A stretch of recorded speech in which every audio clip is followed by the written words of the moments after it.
Hi, my name is Maverick Evans, and today, for the Fall Book Club, we're going to be talking about Fear and Loathing in Las Vegas by Hunter S Thompson. This right here is the theatrical edition of the book. So you can see Johnny Depp all distorted and weird on the front cover. We're going to be talking about the book in comparison to the movie and kind of just both of them interchangeably, because the book and the movie, for the most part, are very similar. The movie, I feel, was very did a very good job of representing the book. There are way more similarities between the two than there are differences, and so I think that whenever you're considering like books that were done well in movies, this is like one of the poster children. So what am I going to say about this book? My first impression is that it was incredibly anxiety-inducing. It's one of the most stressful books that I have ever read, and one of the main reasons for that is that it's so absolutely chaotic.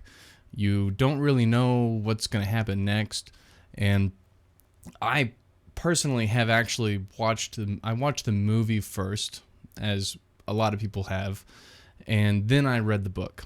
And so for me, it was really difficult to get Benicio del Toro as Dr. Gonzo and Johnny Depp as Raoul Duke out of my head. And those are the two main characters.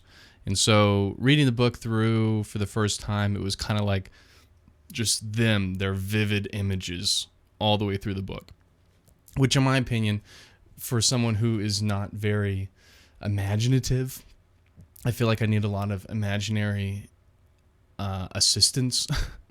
Like when I read the Song of Ice and Fire series, it was really helpful to be watching the HBO series at the same time so that I could, impose Peter Dinklage's face on Tyrion Lannister. Same thing here. A lot better to be reading the book with an imaginative assistant, the movie, in order to know how things are kind of forming.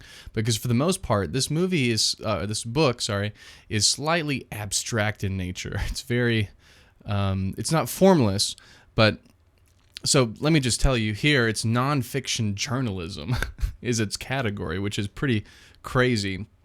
To put it into perspective, Hunter S Thompson, the main character here is Raoul Duke, but it's basically just an alias for himself. There's quite a bit of criminal activity in here, and I assume that he just used the alias in order to avoid liability for a lot of the things that are recorded in the book. So, which really poses the big question why it's considered journalism and nonfiction, yet at the same time, Raoul Duke and Dr. Gonzo are supposedly fictional characters. I don't know. He actually mentions himself in the book at some point. Later in the story, there's a letter sent to a hotel room, and it's addressed from Hunter S. Thompson. So I thought that was pretty keen.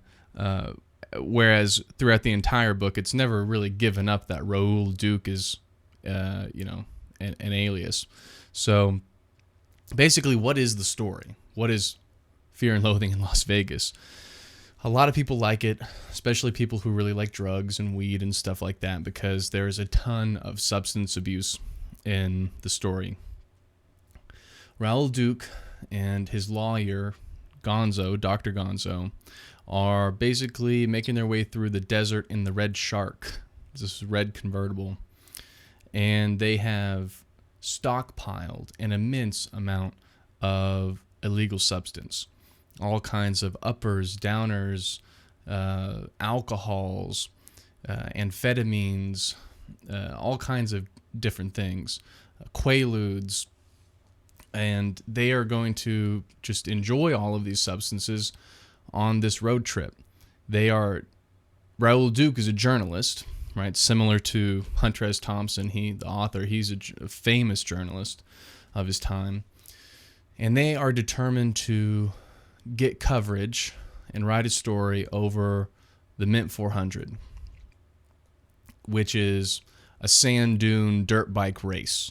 and it's like a big deal, and they're going to go cover it and write a story on it and everything. And so it's basically just them making their way from location to location, attempting to get to that locale and cover the event.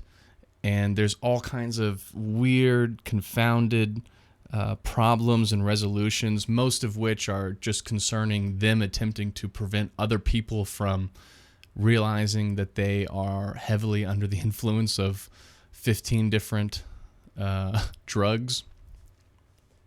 And so it's just one of those discombobulating things that's kind of crazy. You know, you're seeing people turn from humans into lizards. All kinds of different hallucinations are occurring. All of these different events and bouts of paranoia, almost schizophrenic behavior is occurring. Raoul Duke is extremely paranoid about people finding him out and reporting him to the police, or, you know, what prison would be like. All kinds of crazy things that to read about is relatively uncomfortable. And for the most part, I would say that there are some books that are uncomfortable to read, say maybe like Crime and Punishment, or the Gulag Archipelago, or, you know, anything of that kind of thing, or the Answer to Job by Carl Jung, or something like that kind of like decomposes you and then restructures you again into a slightly different, better person. This book is just as unnerving and uncomfortable to read, and yet it doesn't seem like the restructuring aspect is there. It doesn't really, to me, it didn't build me back up into a new and slightly better person after having read it. It just seemed kind of like a novelty, that it was interesting and new, unique, something that I hadn't experienced before. It came off as very authentic and genuine in nature, but not necessarily something that really was deep, to use a word. I hesitate to use that word. So, I mean, it was a fun read, and it was easy too. Hunter S. Thompson has a very uncouth and, unconventional manner of writing, but at the same time, it's not wordy necessarily or overly academic. It's not snooty or stuck up. Or pretentious in any way. It's very raw and simple, but elegant at the same time in a lot of ways. And so you can imagine how Hunter S. Thompson, as Raoul Duke, could be in some hotel high on 15 different drugs, typing away at his typewriter, writing this very book that you're reading. It's a bit autobiographical, it seems. And so yeah, it's great to get into that space. It's unique and novel, and I guess there are some things that you could learn from the book, many things probably, and I'm sure that this might be an unpopular opinion about the story, but I would say that maybe Hunter S. Thompson's opinion on the hippie free love movement that started in the 60s or late 50s was something that was genuine and pure in its origin and its seeding, and that it had a massive impact on the culture, impacts that were permanent, long-lasting, but this evolution was continual. And so what began as the free love movement and the psychedelic movements quickly became something completely different.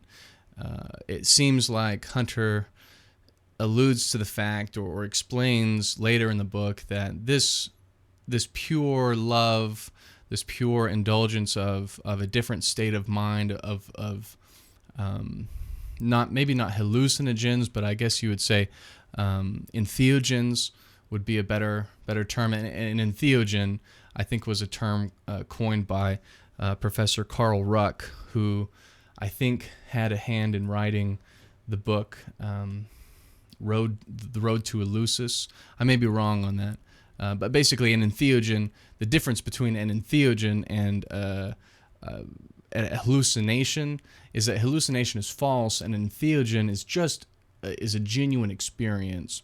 It's true, and it may not be representative of material reality, but it's not false. So a hallucination is you are seeing things. It's a mirage.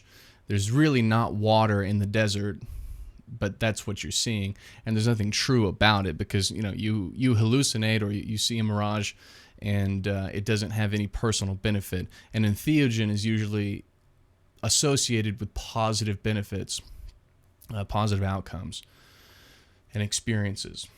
And so this love movement that's based in psychedelics is kind of an entheogenic experience and movement.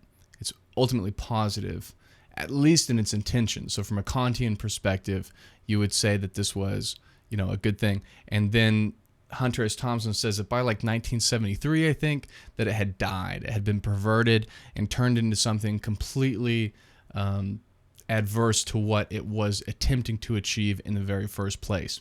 And so I want to read here a small excerpt from the book. And forgive me for not having the correct page. I don't have the page number at all. But here's a thing. He says, and I'm gonna try and do this in his voice. So if I butcher it, sorry. I tried anyways. But I really like his voice. I think it's very cool. He says this: "We're all wired into a survival trip now.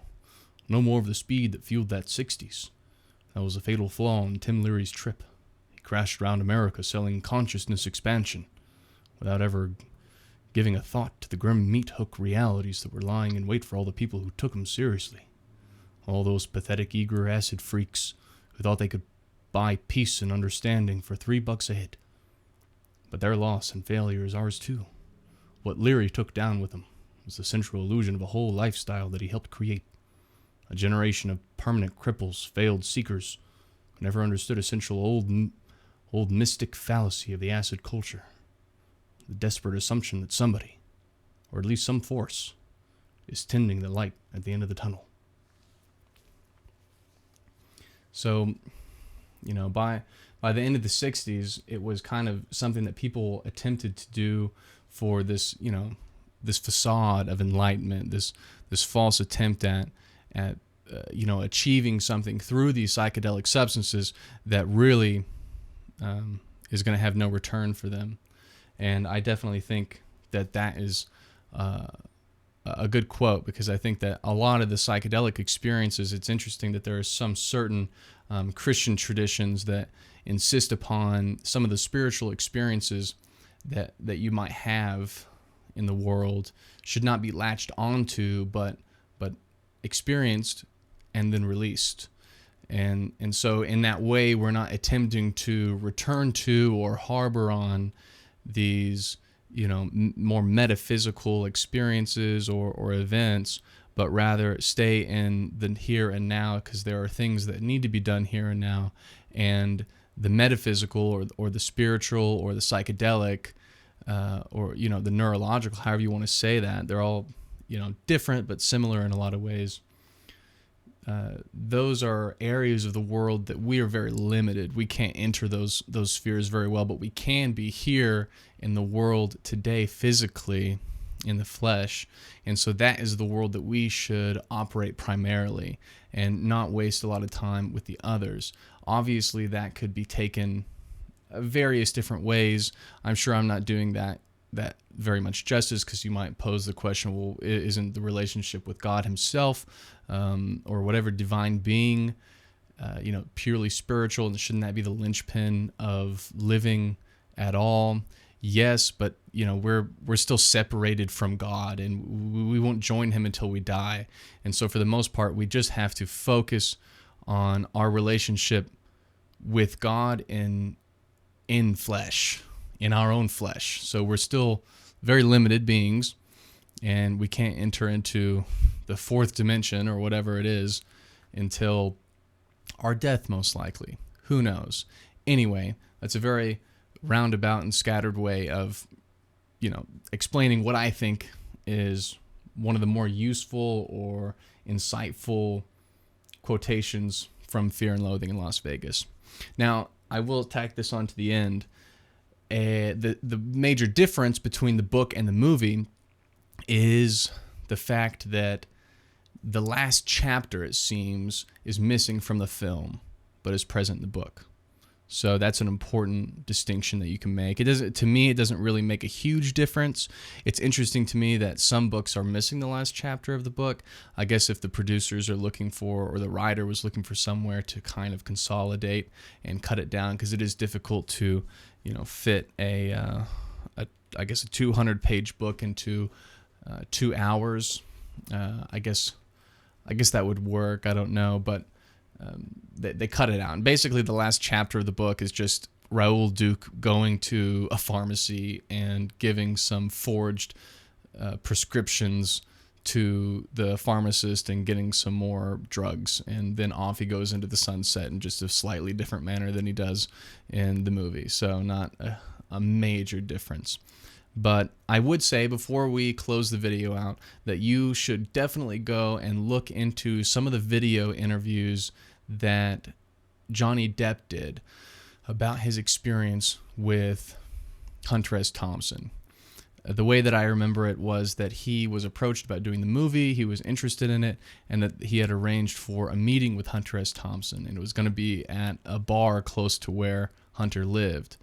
And he went and had some crazy interactions with him. So I'll actually find the videos to those interviews and put them into the description below, because they're definitely worth watching. One last thing, and I promise this is the last thing. I would like to make a comment about the fact that so many people revere Hunter S. Thompson as being this kind of person to role model. Because he was so creative and free-spirited and rebellious and all kinds of these other things, very quirky and unique as an individual. He is not. His creative ability was, in my opinion, dampened and degraded by his drug use. He is not any better as a result. Of course, I agree that a novel like Fear and Loathing in Las Vegas could have never been written unless, of course, he was the person on the drugs and had that experience to put in this autobiographical book. I agree, but I think that such a sharp and brilliant intellect such as Hunter S. Thompson would have been able to do even greater things if he had been sober. So his philosophies on life are caustic and toxic. If you live by them, you will receive nothing but sorrow, pain, and suffering, and a short life. Hunter S. Thompson, I believe, was, let's see, how old was Hunter S. Thompson? He died in 2005, so he was born in 1937. And he had always written saying that he was going to kill himself whenever his body gave out, because he was putting it under such strain. And honestly, he lasted a really long time, because he was 67 years old when he did it. And he put a revolver to his head and pulled the trigger, and he killed himself. Not the best way to go out, in my opinion. And I think that he would have had a much more prosperous and positive impact on the world if he had abstained from such extreme drug use. And I think that the role model that he sets for other people is one that can't be followed, because I think that he was an extreme anomaly in the world of drug use and abuse. And I think that when people see the way that he lived and follow some of his philosophical positions, they'll find themselves on a very short road. So I would advise people to take another look at Hunter's writings and the way that he lived, and realize that there are better options. So that's what I think of Fear and Loathing in Las Vegas. Thank you guys so much for your time, and I'll see you later.